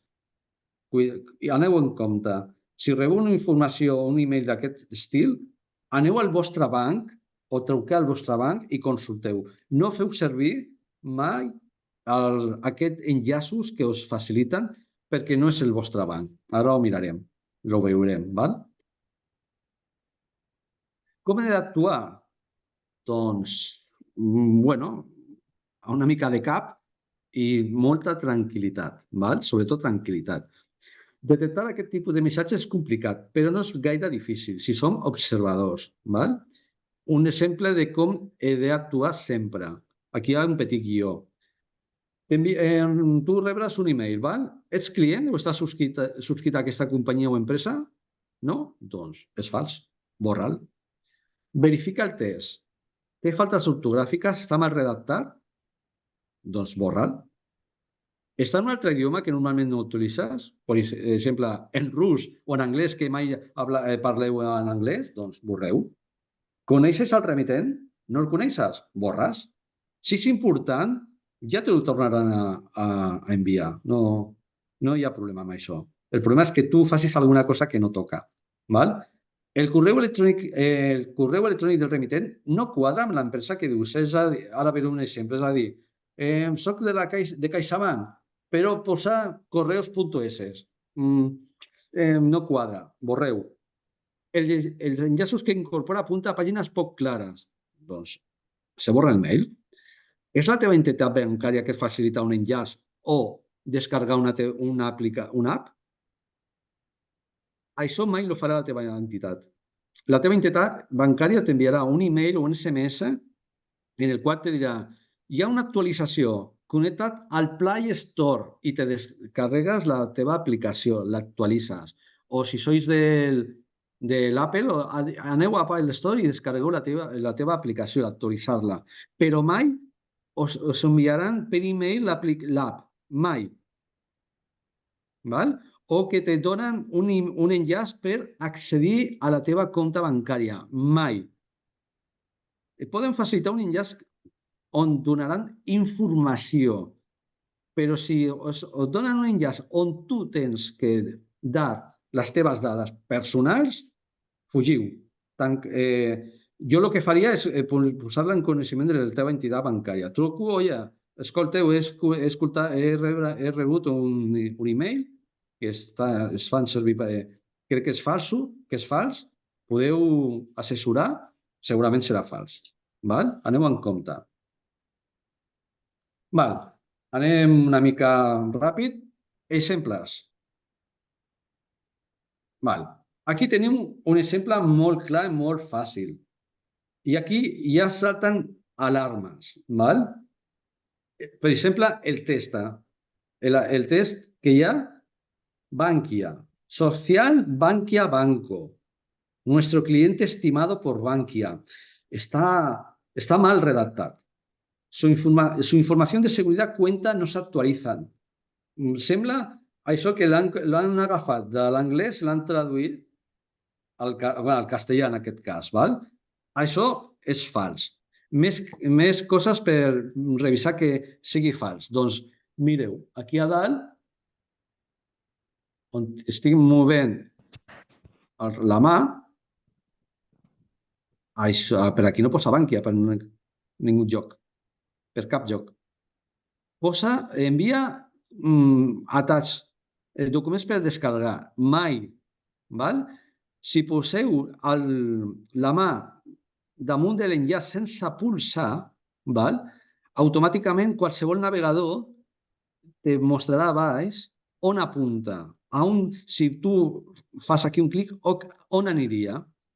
Posa aquí Bankia per algun lloc? No posa res. Això és fals. Val? Aquest és molt fàcil d'averiguar. Anem a complicar una mica més. CaixaBank Now. Val? El logotip de l'empresa, els colors, actividad inusual detectada, una fecha, una data, una hora. Se ha detectado actividad inusual en su tarjeta de crédito y su tarjeta se suspenderá temporalmente. Perfecto. Redactado perfecto. Para mantener activa su tarjeta, para mantener su tarjeta activa, sigue las instrucciones. Bueno, instrucciones. Però si posem la mà aquí, a baix el que surt no posa res de CaixaBank. I si mirem a dalt, tampoc. Passa que nosaltres ens hem quedat aquí, CaixaBank Now, però és que l'adreça de correu electrònica aquí no posa. @CaixaBank no està. Això és fals. Per què és fals? Perquè això es pot modificar. Això és el nom. Aquí jo puc posar el meu nom, Pedro Ródenas, o el nom de la Júlia, o el nom de la Roser. Això es pot modificar i es pot enganyar abans d'enviar. L'important és el que està aquí. Això és fals. Però aquí ja és un altre nivell. Aquí ja està molt currat. Aquí hi ha molta feina darrere. Aquí està en espanyol, castellà, està perfecte. Els colors corporatius, està molt bé. I aquí un altre cas, PayPal. Aquest cas em va passar a mi, és real. Jo vaig fer una compra a Xina i vaig fer servir PayPal. Doncs faig la compra i al cap de 2-3 hores, sense cap problema, la compra a través de Buy. Al cap de 2-3 horas m'arriba aquest mail de PayPal de que su cuenta PayPal está restringida temporalmente. Descubrimos que estaba usando... Diu, que raro. I tot s'ha fet bé, la transacció, tot bé. Clar, què passa? Al ver jo el cellet de PayPal, aquí també, servicio@paypal.es, i tot el color és corporatiu, doncs jo vaig pulsar aquí. I quan pulso, no vaig mirar això. Per què? Perquè em va donar confiança. Sí que és veritat que em va cridar l'atenció una cosa, que aquí van posar la meva compte de correu i no van posar hola Pedro. No da major importància. Vaig posar aquí, dono a iniciar sessió i em porta a una pàgina de PayPal, però era falsa. I no sé per què em vaig donar compte quan estava teclejant el meu usuari. Vaig mirar a dalt i vaig veure que era falsa, que més o menys posava el que posava aquí a baix. Però si no, havia caído de bruces, com es diu en castellà. Per què? Perquè va coincidir que jo un parell d'hores abans vaig fer servir la compte meva de PayPal per fer una compra. I aquí no havia pressa, de ningú, però clar, això és la confiança, el bona fe de les persones que podemos picar cualquiera, no se salva nadie. Sí que tenim que chequear molt. Això és el que comentava abans, l'adreça correcta és aquesta d'aquí. Si mireu, aquí no posa l'arroba per ningú lloc. I això es pot modificar. El servici @PayPal és el nom. Aquí podria posar Pepito. I una altra cosa és aquí. Posem la mà aquí damunt del botó i abans de pulsar, a baix ja es mostraria on aniria. A quina pàgina em portaria. Doncs aquí és una altra estafa. Alguna pregunta, Roser?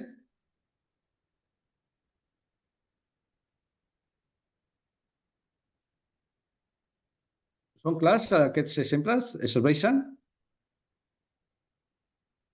Val, perfecte. Doncs continuo. Val. El smishing i el vishing. Val. Són variants del phishing.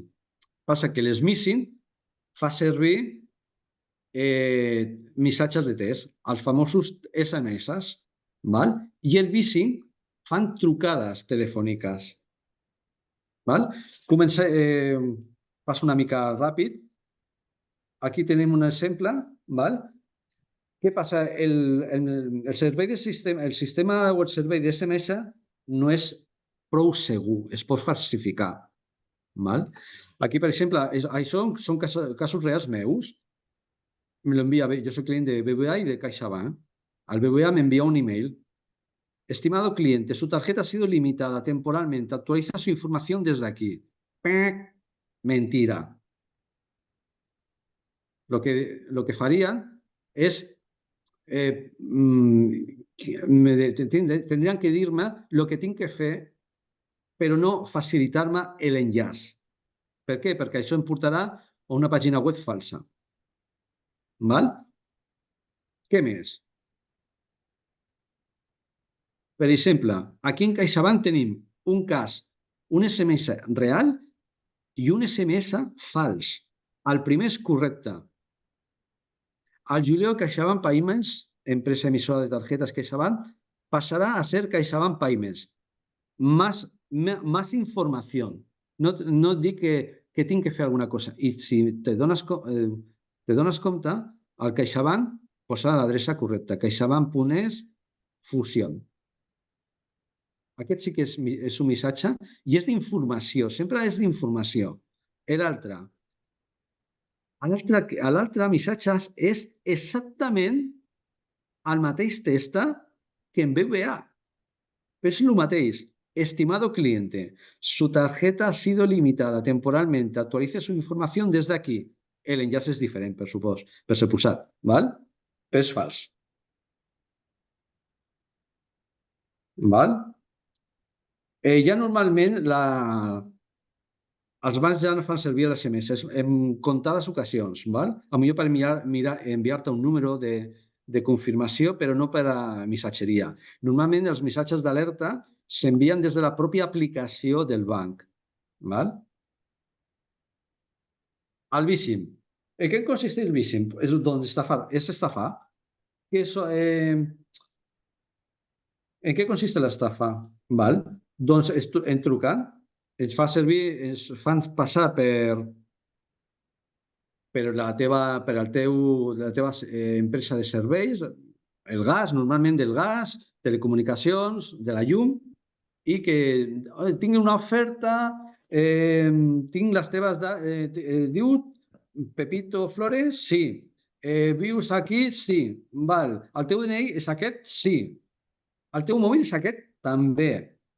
Doncs mira, hi ha problemes i t'envia uns codis per resetejar. Si algun cop et demanen te truquen d'una entitat financera o d'una empresa de telecomunicacions que te força, t'envia, tu reps un SMS, no facilita mai aquest codi, perquè aquest codi és per saltar-se el segon factor d'autentificació. Si faciliteu aquest codi a un ciberdelinqüent, malament. Et poden suplantar la identitat. I amb això es poden accedir als bancs, demanar un préstec al nom teu, fer una compra al nom teu. Hi ha casos que han demanat préstecs. S'han comprat un cotxe. Hi ha gent que està pagant el cotxe d'una altra persona que ha demanat el préstec al nom de la primera persona. O sigui, aneu amb compte amb això. Això es fa amb una trucada, es pot fer, però normalment és una combinació dels tres casos que hem vist, d'un phishing, d'un smishing i del vishing. Consells. Aplica el mètode PPA, para, pensa i actua. Normalment tot es pressa, doncs penseu bé les coses, no n'hi ha nada urgent. Si t'envien un clic, un enllaç o tal, nada, no feu servir, aneu als vostres favorits que teniu al vostre ordinador o al vostre telèfon. En cas de dubte, contactar amb la font oficial, sigui l'entitat financera, l'empresa de telecomunicacions, etc. Cas de virus.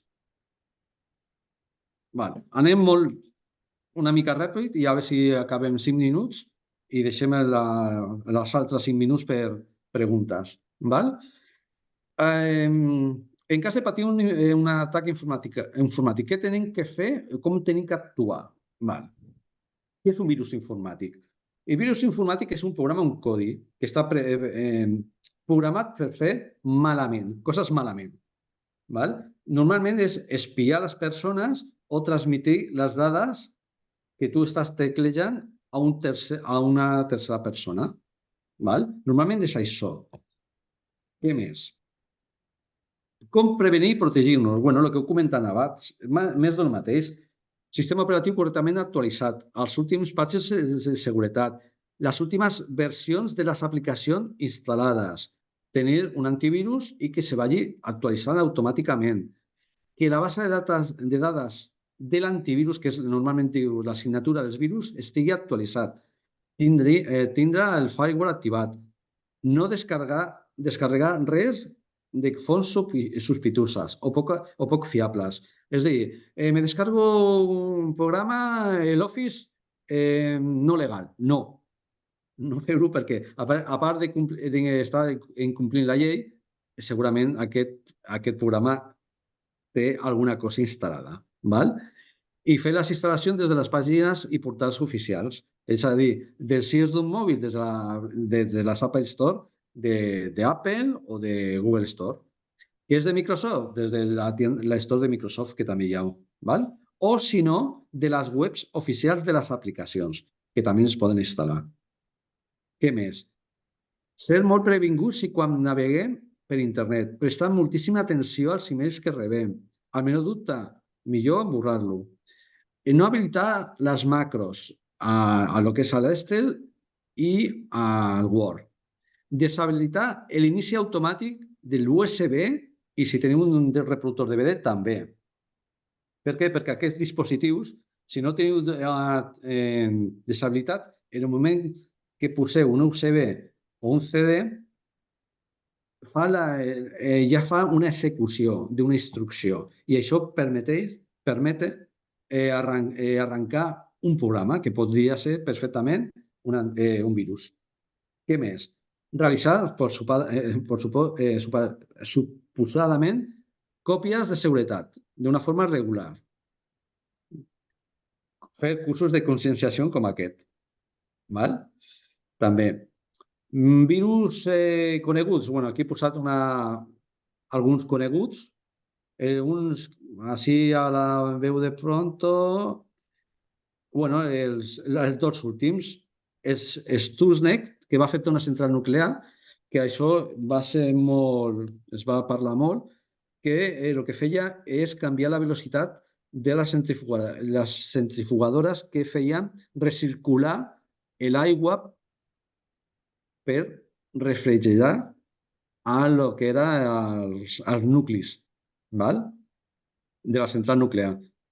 Això va ser un problema molt gros, podia haver explotat el que és la central nuclear. I l'últim que és conegut i afecta moltíssima gent, que és el ransomware, que consisteix en encriptar el disc dur. Encriptar el disc dur i fins que no feu un pagament, doncs el ciberdelinqüent no facilita les claus per desencriptar i podeu treballar. Jo sempre aconsello no pagar, perquè si no entrem en la roda de que si pagues un cop pagaràs sempre. I sobretot això teniu que fer la denúncia i avisar a l'Agència de Protecció de Dades. Símptomes de que tenim un virus. Bueno, el comportament de l'ordinador, del servidor, no és l'habitual. Sol ser erràtic, inestable, apareixen missatges emergents que apareixen del no-res i no puc tancar apareixen programes instal·lats que no l'hem instal·lat nosaltres, apareixen fitxers desconeguts dintre de l'ordinador, l'ordinador s'escalfa molt, fa molt soroll, s'incrementa la memòria d'ús, la RAM, va molt lent l'ordinador, a vegades es col·lapsa o el ratolí va com a cops. Això són símptomes o t'estalla la connexió a internet. Això són símptomes de que ja pot haver un virus o pot ser que també hi hagi una aplicació que no funciona correctament. Val? Com lo podem detectar? Bueno, la primera defensa som nosaltres. Com? Doncs tenim que anar molt en compte què missatges obrim, sobretot, val? I què busquem o què fem per internet. La segona defensa, doncs tindrà un bon antivirus. Si es cola un virus, què passarà? Bueno, si és un virus ja conegut, l'antivirus segurament lo detectarà i lo borrarà. Si és una variant, doncs és possible que l'antivirus ens avisi de que ja passa alguna cosa. I què fem? Si el borrem, el bloquegem o no fem res. El bloquejar normalment es diu posar en quarantena. Val? Aquesta acció, aquest programa, posa en quarantena, no l'executa, el guarda durant 40 dies. Si no passa res, passades aquests 40 dies, ens avisa què podem fer amb aquest fitxer. Lo executem o lo borrem? Jo normalment borro. Que si és un virus nou, doncs tenim un problema, perquè si és nou no hi ha vacuna i tenim que esperar. Teniu que doncs, posar-se en contacte amb un informàtic. Val? Si passa això, doncs què tenim que fer? Primer pas, aïllar l'equip. Com? Desconnectar de la xarxa. Quan dic de la xarxa, no del carregador no, de les xarxes d'internet, Bluetooth, lo més ràpid i més senzill, posar l'ordinador en mode avió, com el mòbil, val? I trucar a l'informàtic. Si és un equip empresarial, doncs trucar a l'informàtic o a l'empresa d'informàtica i seguir les seves indicacions. Que l'equip és particular o personal? Doncs malament. Malament per què? Perquè tenim feina. Quina feina? Doncs tenim que llançar el que és l'antivirus. L'antivirus normalment té una funció que és escanejar l'equip. Doncs tenim que buscar l'antivirus i forçar que escanegi l'equip. Això porta una bona estona. Quan està escanejant l'equip perquè hi ha alguna cosa, millor deixar l'equip que treballi. Pot trigar hores. Pot trigar mitja hora, pot trigar 2 hores, pot trigar 8 hores. Això depèn de la informació que teniu a l'ordinador per escanejar. Val? Doncs, què fa? El procés és escaneja l'antivirus, comença a escanejar. Si detecta un virus, el borrarà normalment. Val? Si avisa i no borra, doncs normalment el que se fa és desconnectar l'ordinador, apagar l'ordinador, tornar a arrencar l'ordinador i llançar un altre cop l'escàner. Que detecta un altre cop el virus i no el pot borrar, teniu que trucar a un informàtic. Que borra i aparentment funciona bé l'ordinador, doncs treballar amb normalitat. Però si observeu alguna cosa, teniu que trucar a un informàtic i explicar tots els passos que heu fet. Val? Doncs fins aquí. Ho sento, no he parat de parlar, però és que hi ha moltíssima informació per a 2 hores. Espero que t'hagi servit. No sé qui ha connectat, com mínim la Roser. Veritat, Roser? Estàs per aquí? Val. No sé si hi ha algú més. Bueno, doncs preguntes i dubtes. La Júlia també. Val, Júlia. Roser, alguna pregunta, dubte? Ara soc per tu. Qualsevol pregunta o dubte que tinguis? No?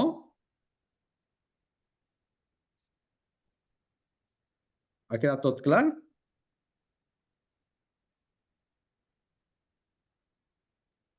Val.